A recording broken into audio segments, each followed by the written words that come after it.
নমস্কাৰ। বহুত দিনৰ মূৰত সকলোৱে ভালে চাগে আমাৰ চাহ খেতিয়কসকলৰ। মই এইখন বাগানৰ পৰিৱেশটোকে অকণমান চাওঁ। বহু দিনৰ মূৰত যিহেতু আহিলোঁ বাগানখনলৈ।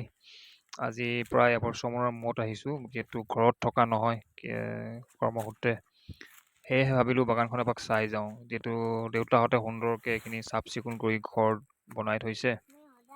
আমাৰ বৰ্তমান এতিয়া যিহেতু বতৰ ভালেই দেখাইছে, খেতিয়কসকলৰ যিহেতু এনেদৰে যদি বতৰটো থাকে শেষৰ অৱস্থালৈকে নিশ্চয় এটা ভাল লাভালাভ হ'ব বুলি আশা কৰা যায়।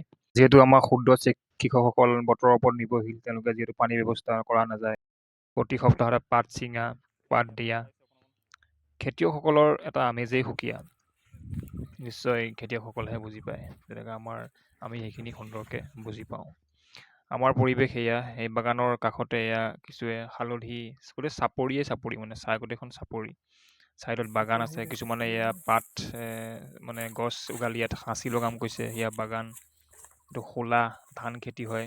ত' আমাৰ যিহেতু বাৰিষা অলপ দিগদাৰ হয় পাত কঢ়িয়াবলৈ, তথাপিও কিছু উপাৰ্জনৰ আশাত খেতিডৰাৰ পৰা সুন্দৰ এটা উপাৰ্জন পোৱা হয়। কৰিব লাগিব নিশ্চয়। খেতিয়কৰ মানুহ যেতিয়া আমি আমাৰ খেতি কৰি ভাল লাগে। আমাৰ খেতিয়ে আমাক জীৱন নিৰ্ধাৰণত সহায় কৰে। এই বাগানডৰা প্ৰায় 2015 চনতে লগোৱা হৈছিল। বৰ্তমান 2025 10 বছৰত ভৰি দিলে। যিহেতু এতিয়া কৃষকসকলৰ ব্যস্ততাৰ সময় আহি পৰিছে। কৃষকসকলৰ ব্যস্ততা বুলি কথা নাই, কৃষকসকলটো 12 মাহেই ব্যস্ততা। বিশেষকৈ চাহ খেতিয়কসকলৰ বৰ্তমান ব্যস্ততাৰ দিনবিলাক আকৌ আহি পাইছে। সুন্দৰ পৰিৱেশৰ মাজত আকৌ নিজকে ব্যস্ত কৰিব সময় হৈ গ'ল। আহি থকা বহাগ বিহুৰ শুভেচ্ছা জনালোঁ। লগতে বহুত দিনৰ মূৰত বাগানখনলৈ এপাক ফুৰিব আহিছিলোঁ। নিজৰ অনুভৱখিনি নিজৰ চেনেলতে অকণমান শ্বেয়াৰ কৰিলোঁ। ধন্যবাদ।